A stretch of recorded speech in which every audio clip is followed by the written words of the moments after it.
everyone. Welcome to another episode of That Range Life, a show sometimes about golf, and good news for all of you. Third time's a charm. Man. Is it our third show tonight? Or is this the third try to start a show? Time? Yeah. Unbelievable. Trying. The things that the hoops we jump through to get people some sound. Regular theme on this show that we discuss. We are at 153 of this show alone. Yeah. Plus many other. Right. There's not too many variables. And no, I guess last show we did talk about using new cameras, but even still, I mean, they're not unknown to us. It's basic technology. Which, by the way, worked perfect last week. Yeah. All of it worked perfect.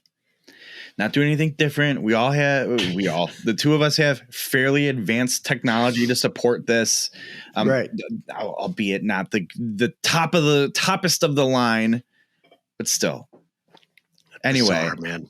Crazy. We're going to give it a go. We're going to power through and make something happen now this time around. With that said, thank you for joining us. I'm Bill of DriveRangeHeroes.com at Range Heroes. That's Chris McEwen at Chris McEwen on all the platforms as well. Do us a favor. If you're watching this on YouTube, go down below, hit subscribe and hit the bell so you get notified every time we post a video. I have the whole like spiel on why you should do that. At this point, I don't know if I can do it anymore, but it's important. Right. We're going to keep posting videos. And I don't know why this is in my head, but I want people to leave a comment and tell us, how'd you end up at this channel? All right. I'm very curious about that too. I like that addition. Let us know how you got here. At the very least, it gives us an engagement, which is good for the algorithm. True. And it helps build our community. Okay. Now, also true. Do you listen to this as a podcast and don't watch it on YouTube? Some people do that. Thank you. Rate and review, as Chris likes to say. Give us that 5-star rating because you're so friendly and helpful, and it doesn't hurt anybody to be nice. Leave a review on why you enjoy listening to a couple jokers like us talk golf stuff or sometimes not golf stuff. That's really important. Right. Did I hit all the notes? Yeah, and I tried to get this out the first 2 times we did this. You know, the first time, 2 minutes in. The second time, we got 3 minutes in. So we're approaching a new record of recording time with this latest take. Anyways, we are now on a brand new golf iHeart radio station called Golf News Net. It's golf 24 hours a day. I think we're running, it's actually like, it's not necessarily a set program just yet, but typically we are on, I believe in the evening of Wednesday nights, like 8 Eastern, I think. So I had to handpick a time to listen to us. I think that'd be it. That's like, I mean, if you're winding your day down, your day's over and maybe you're having a beverage or maybe you're laying in bed and you just need something to fall asleep to the dulcet tones of a Chris McEwen and a Bill Bush. But yeah, you can find us there too. And apparently we're pulling pretty good there. So I'm wondering if some of because our podcast numbers have been really, really good and we get credit for those numbers through iHeart. So listeners, thanks for coming along. It's been fun. It's been fun to watch the growth here in the past month. Man, I didn't even know that. That's great. Did you get the reference in the GIF I sent over when you put that in the group chat from the movie Airheads? And Brendan Fraser's, holding him hostage, and he's like, "Well, have you got everybody listening in so many words, and everybody is listening to you. What do you want to say to them?" He's like, "Well, I guess it's just that I want to be heard." And the guy's like, "You have everybody listening to you on the radio, and all you have to say is I want to be heard." And he says, and that's when he turns up the music. So yeah, that's what that reference. Airheads, great. I saw Airheads once. Surprised me. I feel like that'd be an enjoyable. I should rewatch it. That was in the it kind of felt rip-offy, right? Like it was jumping on the back end of Singles and Reality Bites. Yeah, maybe. I don't know. I appreciated the good comedy and I enjoyed it. Yeah, Michael Richards is good in it. What's his name? David Arquette was good in it. I'm sure I'm missing others, but I enjoyed that. I enjoyed the film. Maybe I shall give it a rewatch at some point. Speaking of Watch us segue. Speaking of music, we've been talking about trying to get people to put us on to some music lately, and it's not gone well. But I sent this to you earlier last week of this link, and it's from last year of your favorite dad bands and what they say about you. And I thought, from the McSweeney's website, which is just a tremendous website of essays. Satirical essays. We'll put the link in the description of both the video and the audio version of this because it's fantastic. There is a little bit, I would say, look at this. Original published date was my dad's birthday last year. A little music dork snobbery in here, but as you go through for it, sure. I could read all of this. Every one of these are gems, but some of the highlights, Chicago's own Wilco. What if your own sad dad had more shirts and more of a beard and more debt and more fun, and there was just more of him in general? Your Charles Bronson knowledge doesn't need to be acknowledged. Your son's friends know not to get you started on amps. You've never figured out your relationship with the idea of camping. So that's what Wilco, if Wilco is your favorite dad band, that's what it says about you. And because obviously our own Chris McEwen being such a Pearl Jam enthusiast, we have to read the Pearl Jam one here. You have a lot to say about the little restaurant on the coast where you've actually become good friends with the owner. Good. He let you come by in the afternoon once and learn about cooking shellfish. I have a story literally from real life about this, but at a coffee bar.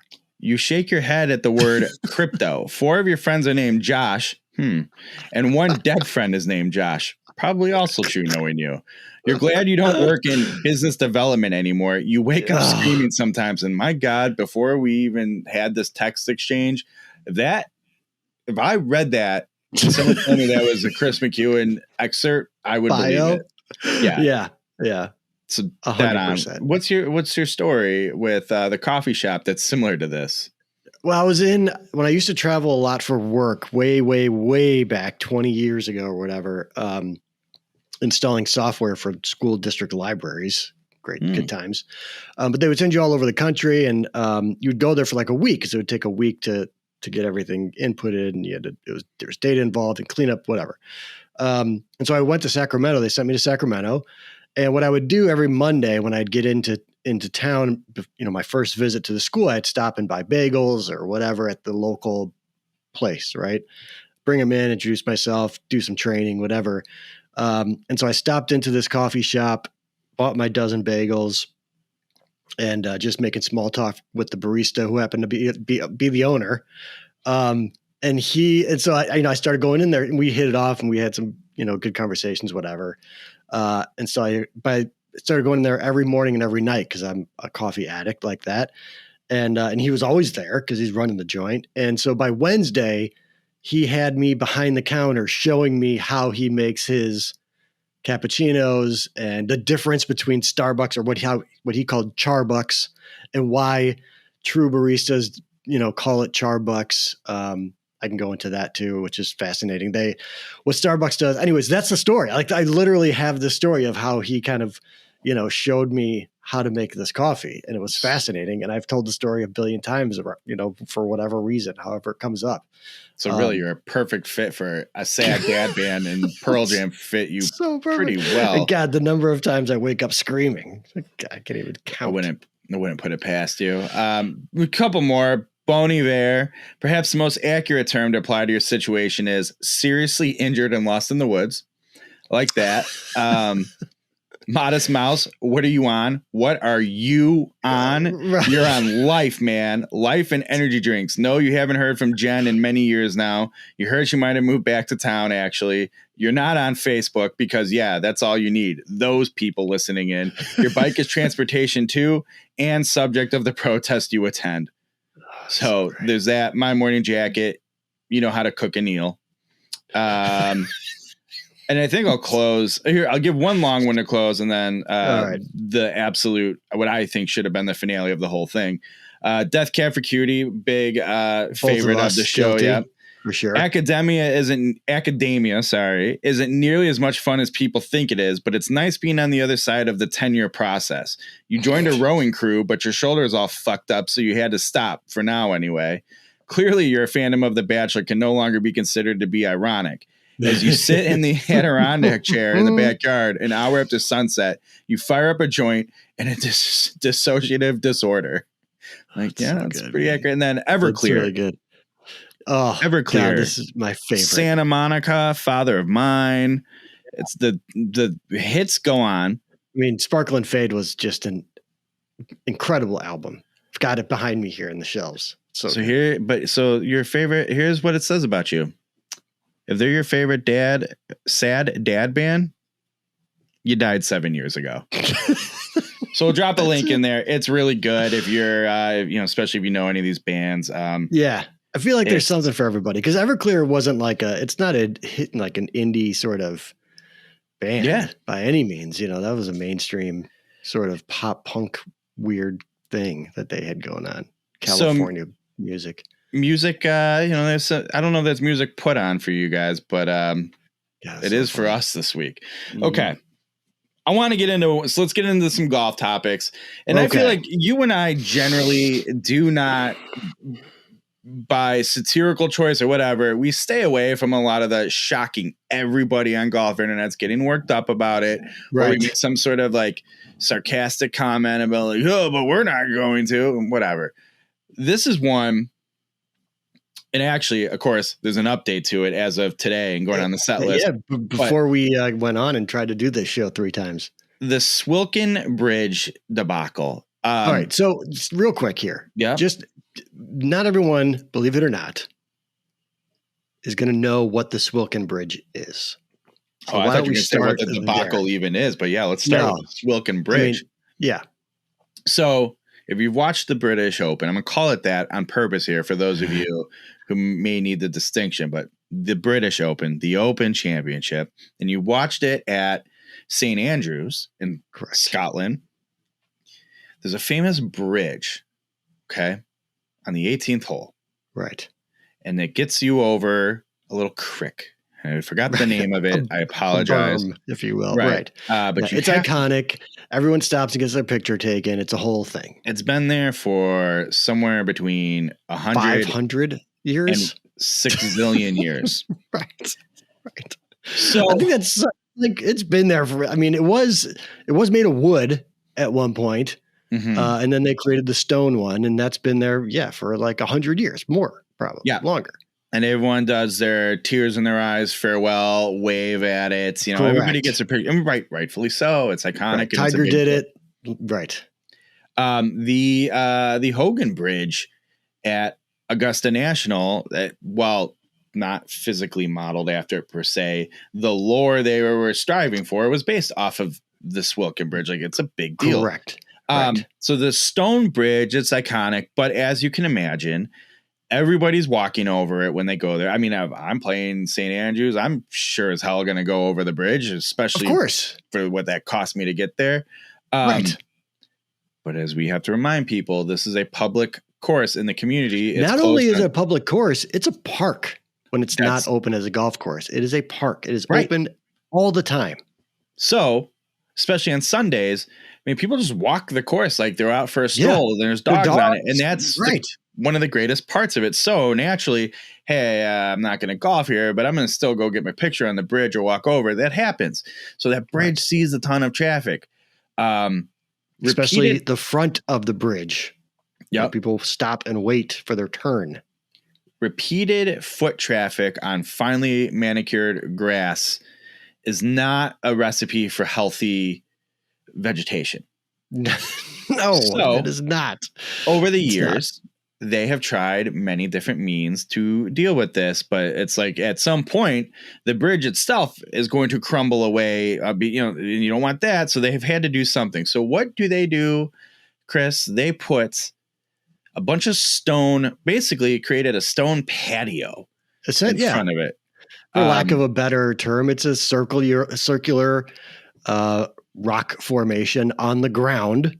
Yep. Where people can stand and wait their turn. And so that way they don't have to look at dead grass or stand in the mud or whatever. They did have some artificial turf there for a while. Yeah, at one point, and apparently that didn't do the trick. No, that still wears, yeah. So here's where I was going when I initially put this on the set list. Okay. people have been in an uproar, and then part of me is like, one, who are any of you? Who cares? But I have to tell you, golf snob that I actually am, like even I looked at it, this is abhorrent. This is despicable. Oh God. Be better. This is so gross and ugly. Here's a thought. Here's a thought for you and everyone else out there. First of all, I'm gonna have to try to stay composed because I was like, after last night, I almost lost it with some of the stuff. First of all, have some perspective. Okay. Have a little perspective. The way that people responded and reacted to this was so over the top and so just the privilege of it all and the lack of perspective on it all. It was just, it almost drove me right back off of Twitter. I've only been on there for like 6 days or whatever. I think that is an excellent point. God. One point I want to make, while I agree with everybody's sentiment, it is the worst. And they did a terrible job with it. I will say this. I got news for you, Chris. One, I am still going to wake up tomorrow having this have happened. And also, I got news for you. The Village Links of Glen Ellen is still going to open sometime in March and April, and I'm still going to go to that driving range and play golf. And so, at the end of the day, here two things. One, the golf course still exists. You can go play it. That's the most important thing.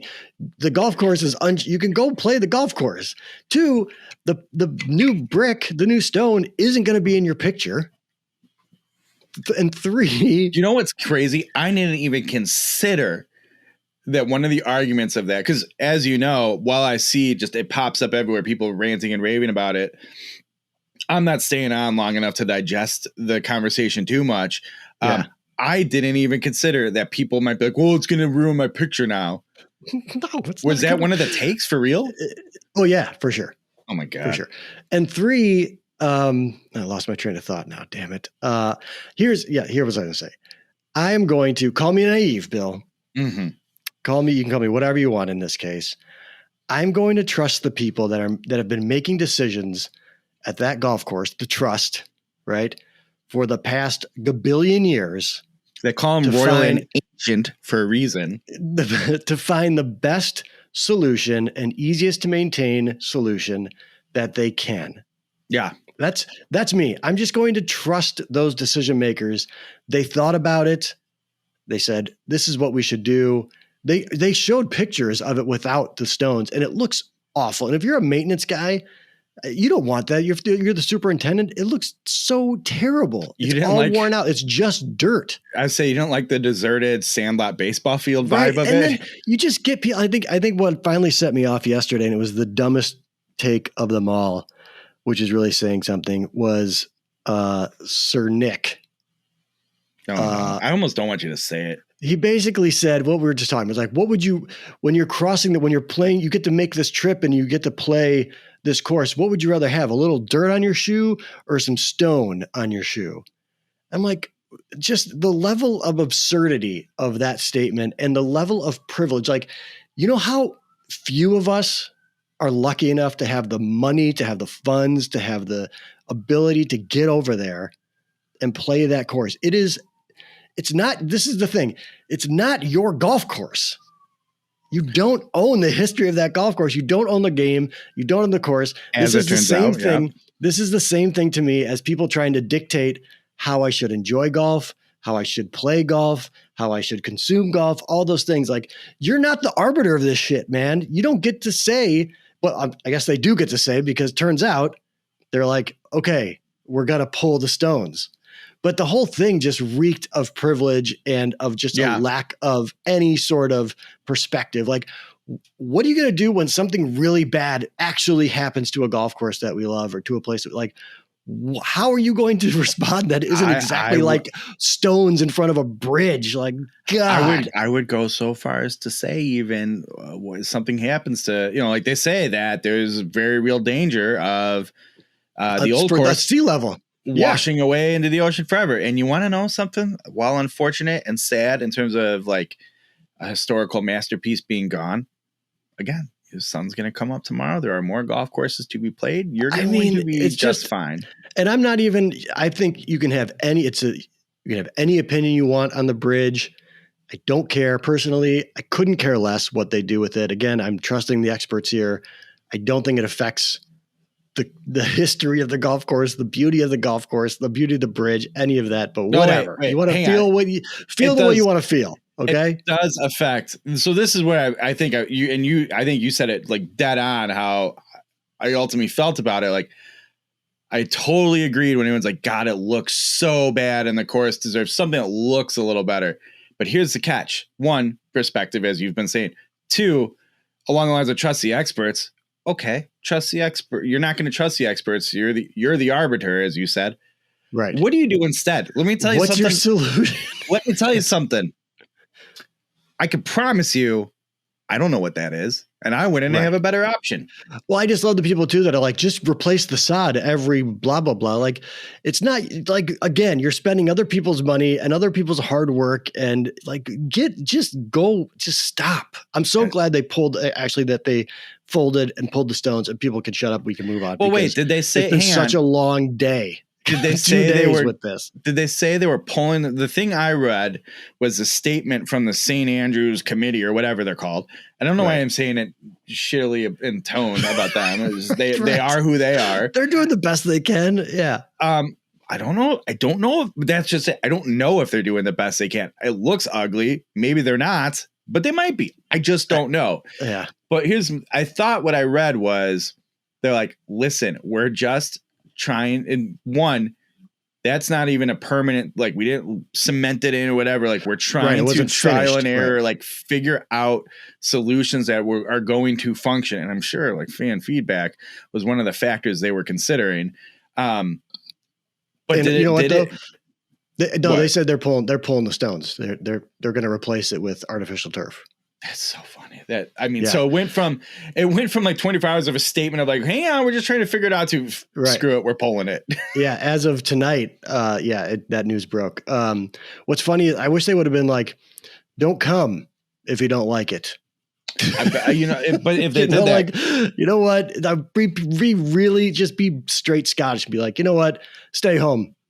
All you people that have no solutions, but complain about it. And you know what? I bet you if they did that, that's people wouldn't come and they'd lose out. They wouldn't fill their tee sheet. Right.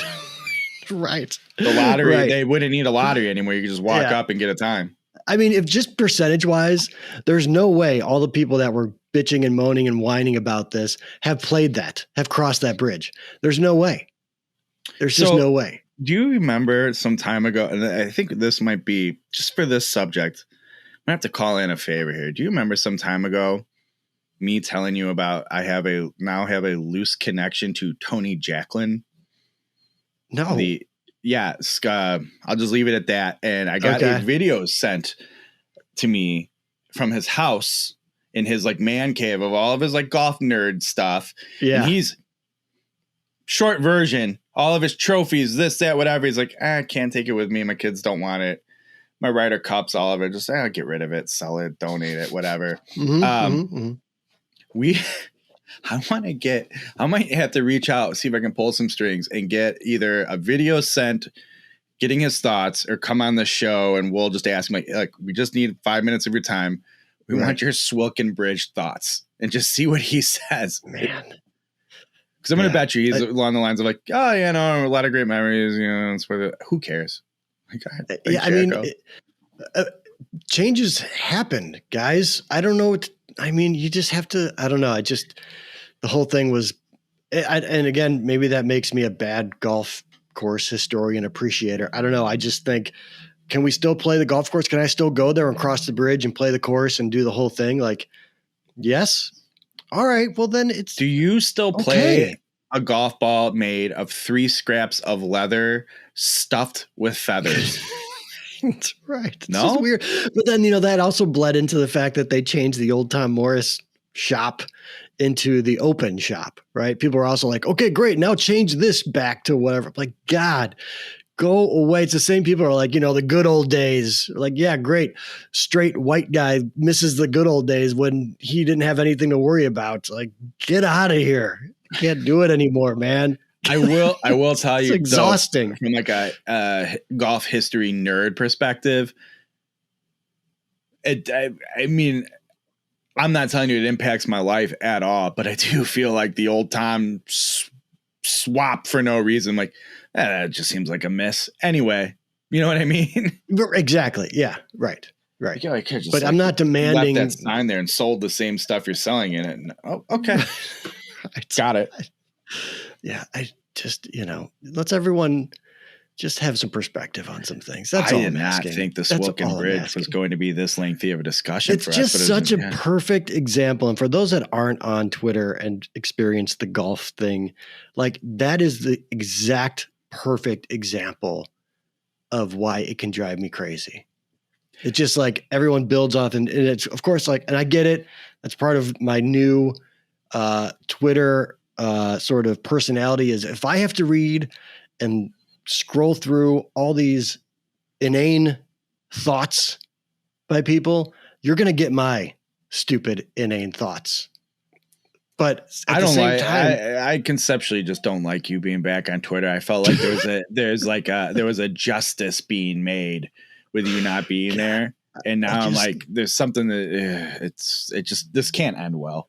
And I don't know who it may not. Or what for, but it may not. Yeah. And somehow I feel like without even participating, I will be on the losing end of it. I'm like, what did I do? Nothing.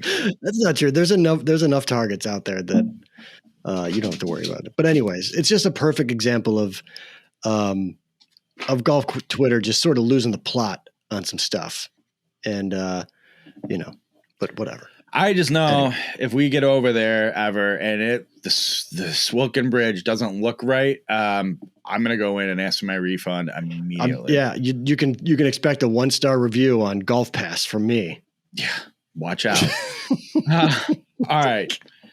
Anyway, like I said, didn't think that was gonna take off like it did. I'm glad it did, but I'll tell you what, we're very much. I would be interested. I would be very interested for the YouTubers who can comment. Or if you're listening on Spotify, you can leave us a voice message. Your opinion of the whole thing, if you're even aware of the thing happening, of the whole thing. Can we just conclude though? It did look really ugly though. I didn't really. I felt like it didn't really bother me. It made sense to me functionally. It made sense. It blended with the bridge. Yes. Was it different? Yes. I thought I was walking. It screamed to me. And don't get me wrong. I think there's people purposely getting the right angle to make it look, larger, worser. But to me, I just saw it and I was like, okay, it looks like I'm walking into like Patio Limited Plus, a little bit, but again, I don't know what you were expecting them to like smaller. You want it small? I don't think it solves the problem. The dirt patch was huge. I didn't say this is my skill set. You're part of the problem, Bill. So you're just pointing out the shortcomings, but you're not. That's it. I'm going to Twitter. I'm going to light you on fire. No, I think that's the difference. You and Sir Nick, why don't you go and plan something together? I like where your head's at now. Yeah, that's exactly right. But I think there's a difference. Let's do a design contest. Everyone design your own solution, and let's figure out how smart these people are. Truly, I'm building a deck.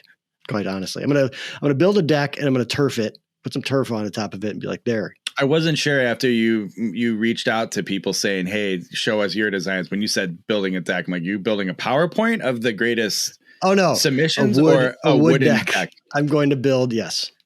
Yeah, I'm in on that. Let's do it. We can do it in my house. I need a deck. Let's do it. Right. We'll do it. We should offer it up. Offer it up to the ancient team of trust people that did their best to find a solution that didn't make it look all money and gross, and people lost their shit.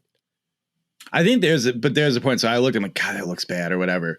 But I didn't take to Twitter and act like I lost my mind. I didn't at any point say I would never go play this golf course again. I'm just like, oh, people's sensitivities were so offended. That was the thing. Like, are you for real right now? Like, you're really this upset and offended by this? Like, God, get over yourself, man. Speaking of making patios and decks, let's think about this for a second too. So, all right, they use certain stones, put them into the ground, placed them. You have to, there's like special gravels you have to use and sands and all that pound stuff. That flat and yeah, for sure. If I were to go do like and I've looked into doing this, I'm going to make some sort of paver patio. Sure. In the side yard of my house, because I live in a corner lot. I'd go to Menards probably because that's close and they actually have a good selection. And great, well-rounded value in their prices. You go to the, especially when they're doing the 11% off bit, like hell yeah, rebate. Or the like, hey, everything in this bag's so much percentage off, and I'm just carrying like. Right. But so I'm figuring I'm going to spend on, let's just say middle of the road, looking at like, let's just say $9 a stone and or paver. Yeah. Depending. Yeah. Okay. Can you imagine that is the old course at St. Andrews? Who's won? Tiger Woods is one there, and Jack Nicklaus, you name it. Old Tom, for crying out loud. Old Thomas. Right. Can you imagine the cost per stone of those stones that they use for that bridge too? Right. Because they weren't just like, just go down by the beach there or the quarry and knock a few of these out. Right. It's like we have to get these just right, royal and ancients. Right. That's what I mean. Like they put effort into. I don't want to talk about this anymore. I'm getting upset again. I don't want to do it anymore. Well, this helps get you off Twitter for good. I support it. All right. It's like, okay, sorry, go ahead. It's your favorite time of year. People forget this about you, but it's the Waste Management Phoenix Open time. Oh, I love the Phoenix Open so much. I really, truly 100% do. Unfortunately, Zalatoris isn't playing, so no Mark pick. But our guy, Figala, he's playing. So Heath is there. In which, do you know where he finished last year at the Phoenix? 8th. 3rd. Oh, okay. Had himself a tournament. I think that's kind of where he sort of burst onto the scene. He was like, he's real friendly with, real fan favorite and, messing around with those guys and the whole thing. And who's this guy? Time. Right. Yeah, exactly. Yeah, it's fun. What about, hey, quick shout out, by the way, for Justin Rose winning, albeit nobody cared about, the Pebble Beach Pro-Am. You know what, though? I read he's the first European to ever win at Pebble Beach. I mean, I'll take your word for it. I believe the PGA Tour tweeted that. Wow. That's something. Isn't that wild? The reason that came up in the middle of Phoenix Open talk, I was looking to see if Rick, as a past champion of the Phoenix Open, is in the field. But so I pulled up the golf channel app, which is actually a pretty terrible golf app, but that's not saying much. Because golf on any other app is even worse. So they don't have that updated yet, but that made me think of it. So I hope Rick's there. But let's go back to the Justin Rose win. I saw this from John Wall of Golf WRX fame, noting Justin Rose has been trying out new irons, testing new irons out this year, season, whatever. And for this week at Pebble was testing a combo set of the Cobra King Tour irons, CB irons, and MB irons. I believe it was 4-5 Tour, 6-7 CB, maybe 6-7-8, and then the shorter irons, MBs. The muscle backs. Yeah. And I went, let me send this to my guy Chris, my producer. Let me send this to my producer and editor. My and director. I said, there is going to be, God, that's a deep track that no one's gonna get. I said, hey, I feel like somebody in an upcoming What's in the Box may have commented on this exact set makeup being a good one. And sure 100%, enough, 100%. Justin Rose wins the Pebble Beach Pro-Am. And I got to say this to you. I don't know, just him not being on, in contention too much in recent years. Is he looking a little older? Like even in the face and the gray? He's aged. He's put a little weight on probably. He's had some kids. They'll wear you out. You know that. I love his put some weight on it. He probably went from like a 28 waist to maybe a 31 and a half. Right. He's got like, he's got a British dad body. Right. And a ton of money and lives in the Bahamas. Right. Oh, that's right. He just lives a little bit Bahamas. Yeah, but I like Justin Rose. I don't know why you wouldn't like Justin Rose. I love Justin Rose. When he when there was speculation he was going to live. And it's funny. Was he my favorite golfer? No. But there's certain like the Ian Poulter thing, like you kind of got and weren't surprised. It's like, no, but like Justin Rose and Luke Donald, it's like, say it ain't so. Not those guys. Not those sweet boys. It's true. It kind of felt that way a little bit about Henrik Stenson. I thought Henrik would stay with the tour. He's probably the most disappointing person. He's always had a little bit of edge though. So I feel like we saw it coming. Yeah. Not saw coming. There's that like, oh, he's going to go against the grain. I'm not surprised to hear that. Yeah. And again, tail end of his career. But like, JR, man, good dude. This is definitely win. The deviation. Former number one. Former number one. Olympic gold medalist. Also true. This is definitely where we thought we were going from the Phoenix Open and our boy Thigala being back in it. You know what would really make the Phoenix Open though? If Akshay got in it. And Zach Fisher. Let's just be honest. I saw Zach. Where is Zach this week? I saw him. I think sub 70. Instagram something about where he's going to be. I can't remember now though, but he's playing somewhere. Leave a comment down below and let us know. Yeah, it's Bill's job to keep track of that stuff. So pay attention. That's golf social media, and you know how it goes. Now you committed to following Zach. You can. I mean, all you have to do is go and look at his account. Well, I tried. That's true. I did try to look up on Golf Channel, but they're like, it's Monday already. The tournaments happened yesterday. Give me next week. That's not asking we got to move on. You know what? I mentioned Golf Newsnet. Ryan Ballinger, who runs that radio station and runs golfnewsnet.com. I think it's .com.net. I don't know. He came up with this. He made this PGA Tour event history page on it is .com, thegolfnewsnet.com.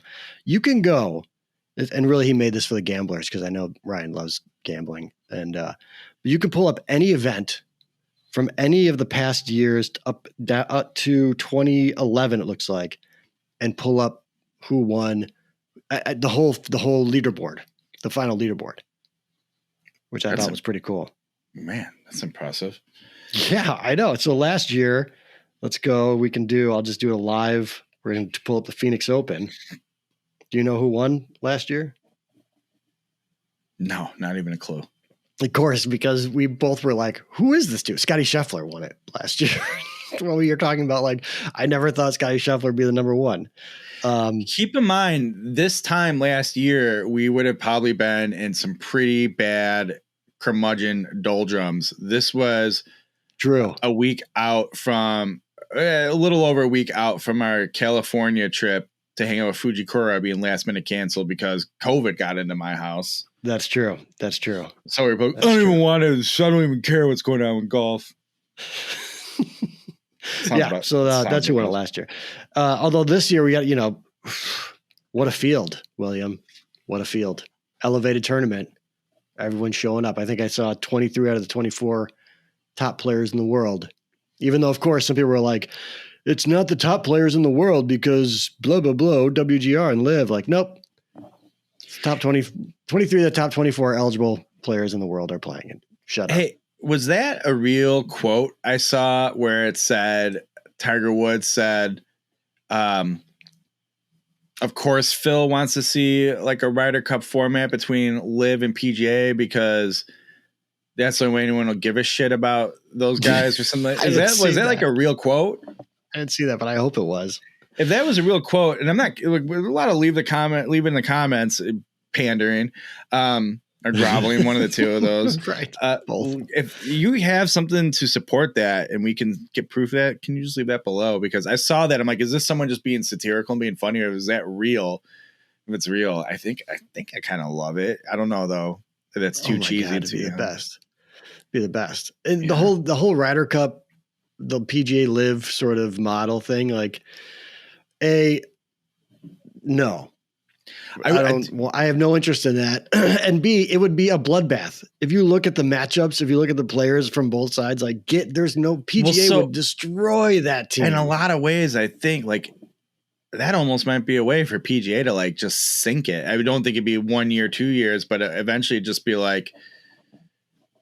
it's not keeping up. What argument is there really here that it's not just this money grab? Right. And the only way I would watch it I think it would be, I just thought of this. If they did full boat, if Liv wins, you get OWGR points. If the PGA wins, you shut the whole thing down. If PGA, everybody go all in. It's either you win or you go home and that is it. And then everyone would watch. It'd be and then 2 years, awesome. 2 years from now, you can try again. Call it Ville or something. Or whatever. Right. Yeah. I like that. Anyways, I'm excited about the Phoenix Open. I feel like this is when golf starts to get its momentum. Football season ends and spring's right around the corner.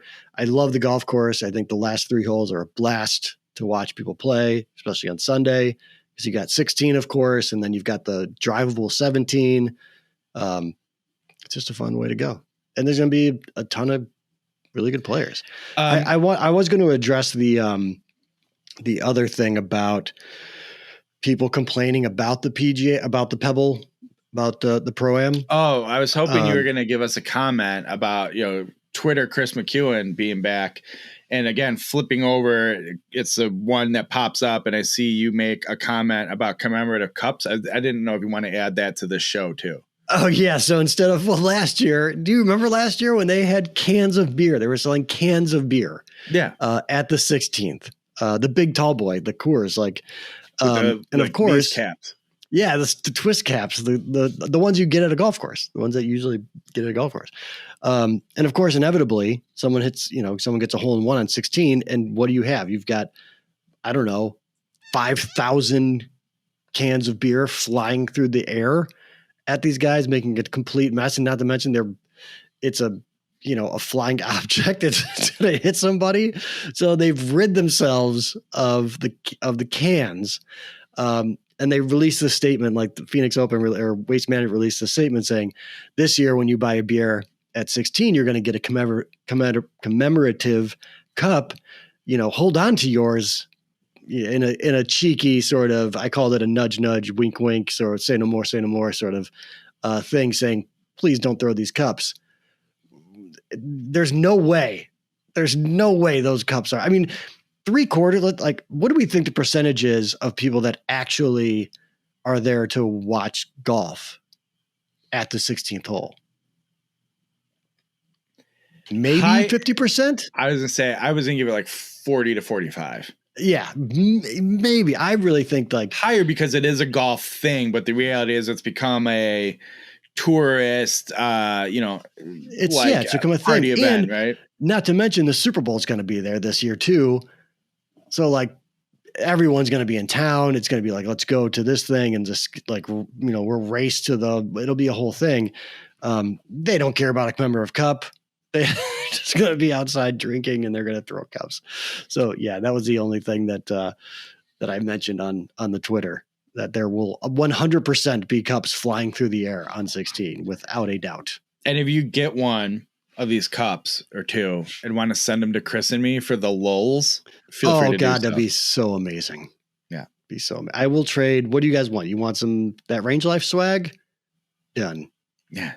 Done. Range Life. You want Driving Range Hero stuff? Pick out what you want. I don't care. Got you. Yeah. That'd be amazing. Do you want to real quick touch on your Pebble Beach gripes, complaints? No, it's just another thing. I feel like I'm complaining a lot in this episode, and I hate when I do that. I don't like being negative, William.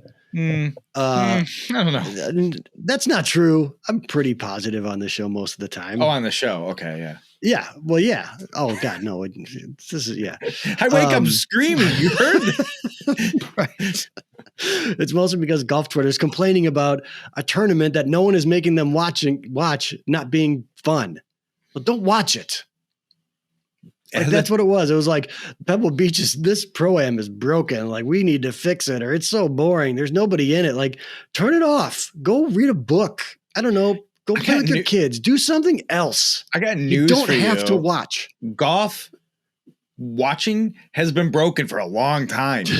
Right. So much so. When you get, go ahead. No, I was going to say, when you get the people that are supposed to be covering professional golf complaining about it, like, dude, you chose this profession. Yeah. You're being paid to cover this stuff. It doesn't matter if you get any joy out of it at all. Does anybody like, we're big time golf guys. Like, well, one, go turn it off. You want proof you can really love and enjoy golf and not consume it, and it's not going anywhere? Right here. Like, it's us. Especially me. Right.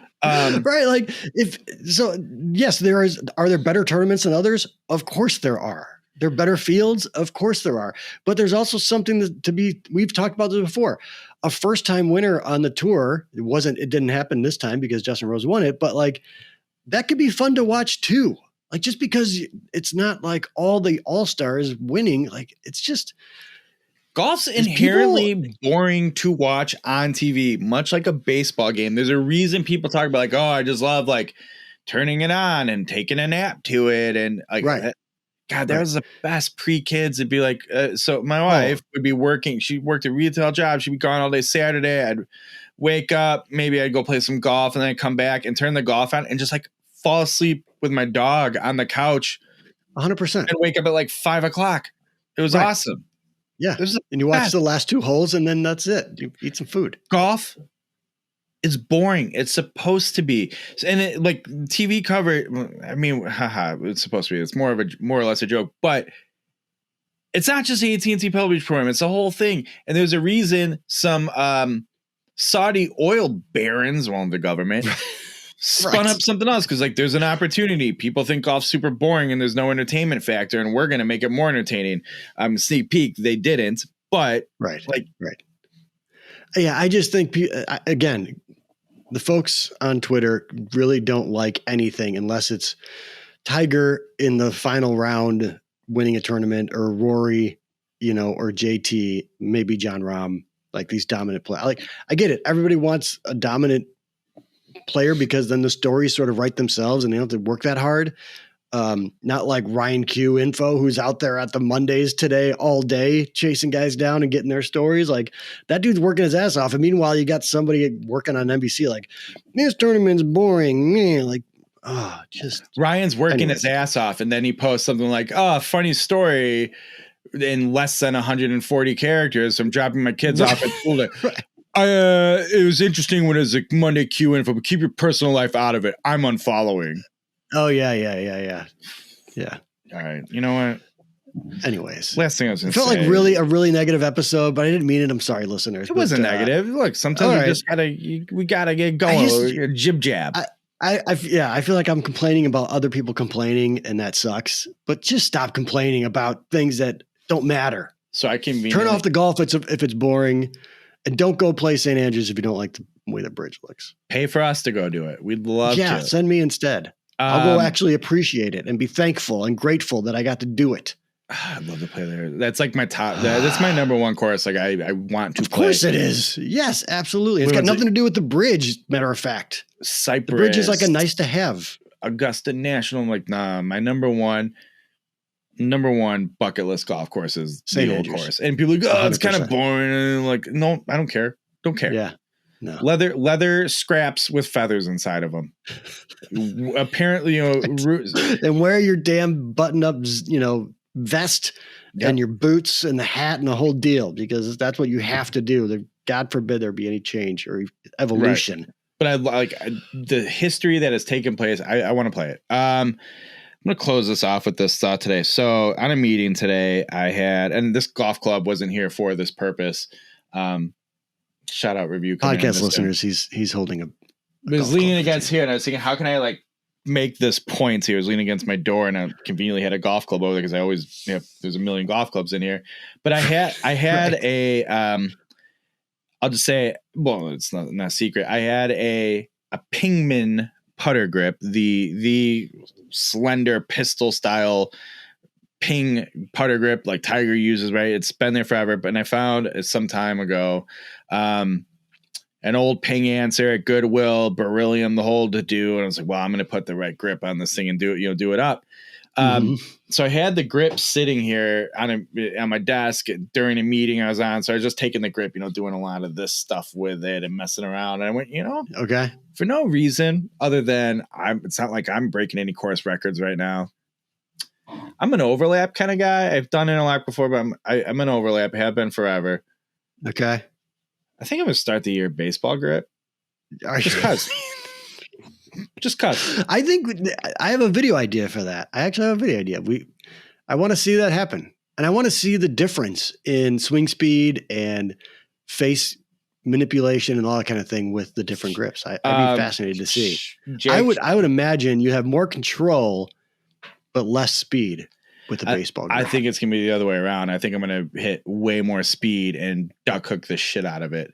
But I think you'll have more hand. You're going to be tighter gripped on that thing, which is going to stiffen your whole body. I feel like you can't have a loose grip with 10 fingers. Club champion Jake, host us for this so we can make this video. Okay. But yeah, so I'm just going to do it for no reason. We'll see how, and I mean, it could be like you and I play one round of golf. I'm like, nope, that's not going to work. Yeah, right. And what am I trying to fix with it? I don't know. Nothing. Right. Nothing. All right, Chris, let's get out of here. Yeah. Okay. We made it, Bill. We did it. We did a full episode. We've tortured these people enough. And based on how the first two efforts to try to get this thing off the ground went, I am shocked and seemingly fairly smoothly. I just jinxed it. I'm knocking on wood. Second time this episode. Okay. That's Chris McEwen at Chris McEwen on every single social media platform there is. I don't know if that's true, but go follow him. Bill Chris Bush, McEwen Golf on Facebook. Yeah. You're already wrong. Yeah.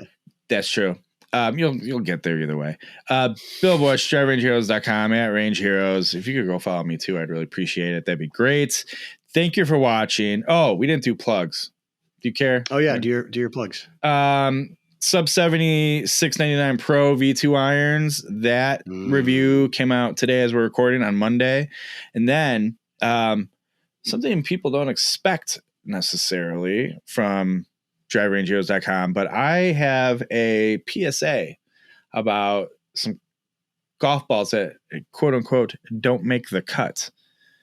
Oh, go read what that's all about. But links below, ladies and gentlemen. And perhaps we'll discuss that more at length at some point, but it's one of the most embarrassing golf ball performances I've ever seen in my life.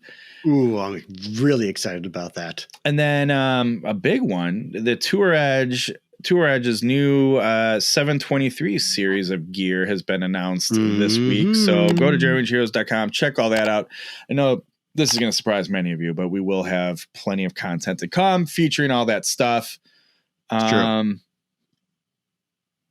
That's good. Oh, and let's not forget the Costco Irons podcast. Oh, podcast drop. That's right. The Costco podcast. Go listen to that if you haven't already. And you can check out the hottest post on driverangeheroes.com about those irons if you want to. All right. Did all the goodbyes. And that's Chris. Go follow him. I'm Bill. Go follow me. Thanks for watching, everybody. We'll see you next time.